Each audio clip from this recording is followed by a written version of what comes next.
En effet, puis je suis très content de ça. C'était un peu l'objectif de départ pour la pétition, de susciter l'intérêt des gens, puis aussi créer un lieu de rassemblement. Et ben, on est sur la bonne voie. Il y a eu un comité de formé le 14 novembre dernier, un comité citoyen. Et dans les locaux de la Norée, d'ailleurs, j'ai remercié le maire qui prête gracieusement ses locaux pour la mobilisation citoyenne. Et on salue le geste, puis on continue vers les prochaines étapes. Et quelles seront les prochaines étapes, justement? Ben là, la semaine dernière, on a réussi à avoir, en collaboration avec Xavier Barcelou-Duval, notre député porte-parole en transport, qui siège au comité permanent des transports, réussi à initier une étude de son comité sur l'érosion des berges. Et ce qui a permis là, à des gens de Pierre Boucher des Patriotes Verchères, mais aussi et surtout de Berthier-Masquinongé, d'aller témoigner de leur réalité.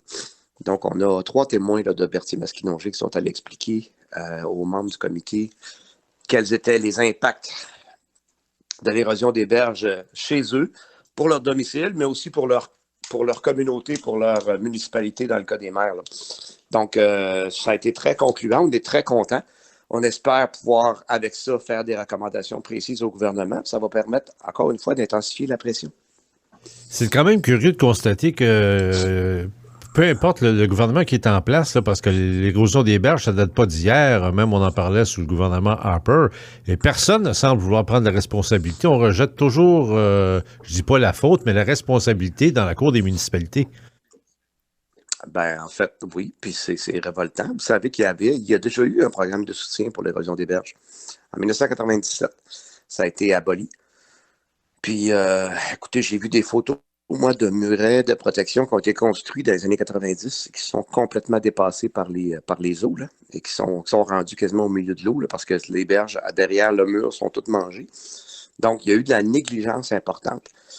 Et il n'y a pas de raison. Il n'y a pas de raison. Puis moi, je suis convaincu qu'en bout de piste, on va finir par gagner. Ça prendra le temps que ça prendra, mais on va finir par gagner. Puis si il faut s'y rendre, vous savez qu'on a déjà envisagé l'option du recours collectif contre le gouvernement fédéral. Comme il y a déjà eu un premier recours collectif d'autorisé pour la région de Verchères, ça devrait être assez facile d'en faire autoriser un nouveau. Là, fait qu'on va y aller aussi. Mais c'est ça, à partir de maintenant, là, je vous dis ça, mais ça appartient au comité citoyen.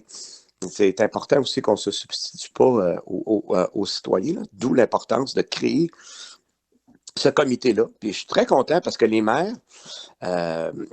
Villeneuve, M. Barthes en particulier, mais d'autres maires aussi, là, la maire de l'île du Pas, les gens sont présents, puis sont présents pour accompagner leurs citoyens. Fait que ça, je pense pas qu'on va se tromper avec une mobilisation collective comme ça, parce que c'est tout le monde ensemble, en poussant dans le même sens, qu'on va arriver à des résultats.